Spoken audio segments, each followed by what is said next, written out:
Praise the lord. దేవునికి స్తోత్రం.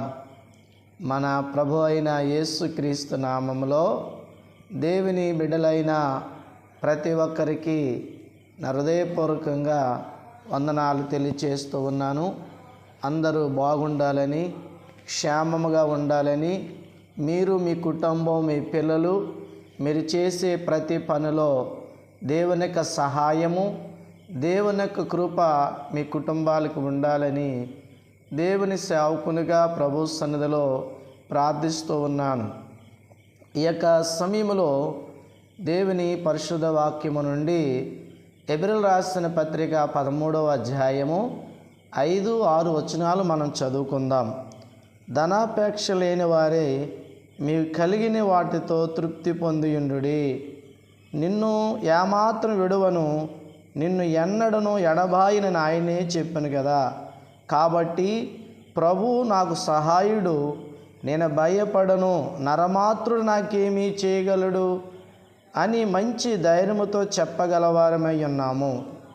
దేవునికి స్తోత్రం. ప్రభునందు ప్రియమైన దేవుని బిడ్డలారా, మనమంట దేవుని బిడ్డలైన వారు ఎలాగ ఉండాలి అని దేవుని యొక్క వాక్యములో దేవుని వాక్యం చదివిస్తుందంటే, ధనాపేక్ష లేని వారే మీ కలిగిన వాటితో తృప్తి పొందియుండుడని దేవుని వాక్యం చెప్తూ ఉంది. ఈ రోజున ప్రపంచంలో చాలామందికి గుండు లబ్డబ్ అని కొట్టుకోవడానికి బదులుగా డబ్బు డబ్బు డబ్బు అని కొట్టుకుంటుంది. ప్రియులారా, ఈ రోజున ప్రియులారా, ధనాపేక్ష ఎక్కువైపోయింది మనుషులకి. దేవుని బిడ్డలారా, ధనము కొరకు అనేక మంది గబ్బు పనులు చేసేవారు ఉన్నారు. ధనాపేక్ష పట్టుకుంది. అపోస్తలుడు పౌలు తిమోతి రాసిన పత్రికలో ఈ రీతిగా తెలియచేశాడు, ధనాపేక్ష సమస్తమైన కీడులకు మూలమని భక్తుడు జ్ఞాపం చేస్తున్నాడు. కొందరు దాన్ని ఆశించి వారు హానికరమైన ఊరుల్లో పడిపోయి ఉన్నారు, వారికి వారే నాశనం తెచ్చుకున్నారని పౌలయ్య గారు జ్ఞాపం చేస్తూ ఉంటారు. దేవుని బిడ్డలారా, బతకడానికి, కుటుంబానికి, పిల్లలకు, అవసరతలకు ధనము కావాలి, కానీ ధనాపేక్ష అనేది సమస్తమైన కీడులకు మూలమని పౌలు గారు జ్ఞాపం చేస్తూ ఉన్నారు. ఇక్కడ వాక్యం ఏం చెప్తుందంటే, ధనాపేక్ష లేని వారే మీకు కలిగిన వాటితో తృప్తి కలిగి ఉండమని దేవుని వాక్యంలో మనం చూస్తూ ఉన్నాం. ఇక దేవుడు ఏమంటున్నాడు, నిన్ను ఏమాత్రం ఎడవను, ఎన్నడు ఎడబాయని ఆయనే చెప్పాను కదా. ఆయన అంటండి, మనకు కలిగిన వాడు తృప్తి కలిగి ఉన్నప్పుడు ఆయన నిన్ను ఏమాత్రం విడువను, ఎన్నడును ఎడబాయినని ఆయనే చెప్తూ ఉన్నాడు. మనుషులు మనం విడిచిపెట్టేయచ్చు, మనం నమ్మిన వారు మనం మోసం చేయొచ్చు, కొన్నిసార్లు భార్య భర్తను విడిచిపెట్టవచ్చు, కొన్నిసార్లు భర్తను భార్య విడిచిపెట్టవచ్చు, బంధువులు విడిచిపెట్టవచ్చు, కానీ ఆయన నిన్ను ఎన్నడను ఎడబాయను, నిన్ను విడువనని ఆయనే చెప్పాను కదా.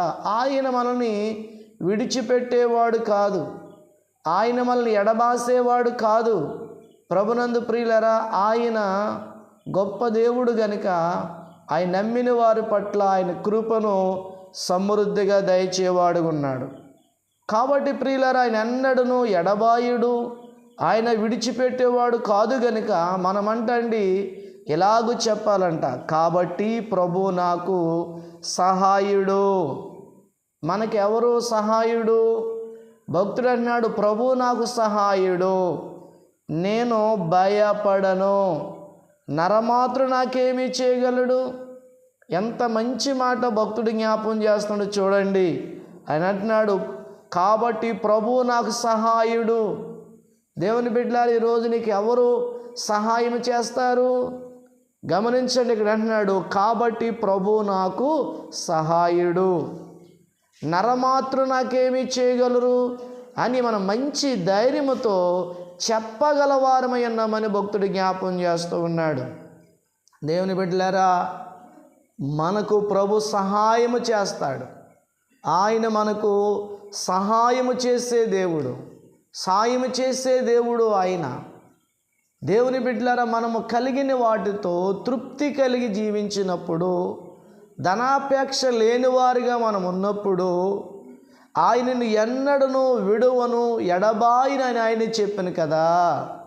కాబట్టి ప్రభు నాకు సహాయుడు అని చెప్తున్నాడు భక్తుడు. ప్రభు నాకు సహాయుడు, నాకు నరమాత నాకేం చేయగలరు, మనుషులు ఏమి చేయలేరు అని మంచి ధైర్యంతో మనము చెప్పగలవారమై ఉన్నాం. దేవుని బిడ్డలారా, దేవుని యొక్క సహాయం మనకు కావాలి. ప్రభు మనకి సహాయం చేస్తాడు.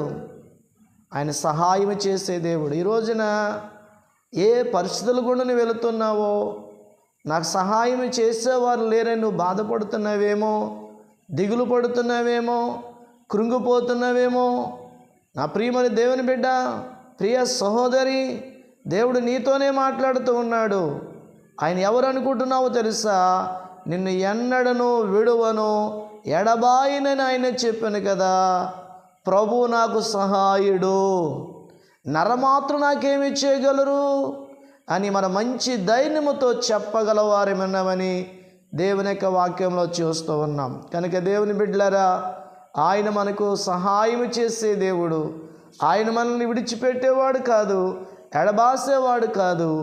ఆయన కృప మనందరికీ తోడుగా ఉండాలంటే మనము మంచి ధైర్యముతో ప్రభు నాకు సహాయుడు, ఆయనను విడిచిపెట్టడు, ఎడబాయుడని మనము చెప్పగలవారమై ఉండాలి. నా ప్రభు నాకు సహాయుడు అని చెప్పి.